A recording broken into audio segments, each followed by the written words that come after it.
നിയമസഭാ തെരഞ്ഞെടുപ്പ് കാലത്ത് നടന്ന ഗണേഷ് കുമാർ ജഗദീഷ് വിവാദത്തിന് വിശദീകരണവുമായി സൂപ്പർ സ്റ്റാർ മോഹൻലാൽ.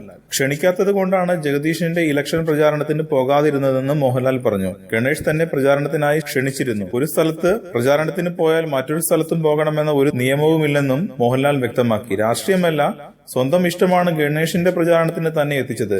താൻ ഒരു കക്ഷി രാഷ്ട്രീയത്തിന്റെയും ആളല്ല. ജഗദീഷ് തന്റെ അനിയനല്ല എന്നും സഹോദരന്റെ കൂടെ പഠിച്ച ആളാണെന്നും ലാൽ പറഞ്ഞു. മലയാള സിനിമയിൽ തിരുവനന്തപുരത്തെ നായർ ലോബി പ്രവർത്തിക്കുന്നുവെന്ന ആരോപണം ചിലരുടെ സൃഷ്ടി മാത്രമാണ്. ഈ ആരോപണം സ്വീകരിക്കുകയോ തിരസ്കരിക്കുകയോ ചെയ്യുന്നില്ലെന്നും മോഹൻലാൽ സ്വകാര്യ ചാനൽ അഭിമുഖത്തിൽ പറഞ്ഞു. പത്തനാപുരം മണ്ഡലത്തിൽ ഇടതു സ്ഥാനാർത്ഥി KB ഗണേഷ് കുമാറിനു വേണ്ടി മോഹൻലാൽ പ്രചാരണത്തിനിറങ്ങിയത് താരസംഘടനയായ അമ്മയിൽ പൊട്ടിത്തെറിക്ക് വഴിവെച്ചിരുന്നു. ഒരു താരത്തിനു വേണ്ടി മാത്രം മോഹൻലാൽ പ്രചാരണത്തിന് പോയതിൽ പ്രതിഷേധിച്ച് അമ്മ അംഗത്വം സലിംകുമാർ രാജിവെക്കുകയും ചെയ്തു. കൂടുതൽ സിനിമാ വാർത്തകൾക്കും വിശേഷങ്ങൾക്കും ഇപ്പോൾ തന്നെ സബ്സ്ക്രൈബ് ചെയ്യൂ മലയാളം ക്രിയേഷൻസ്.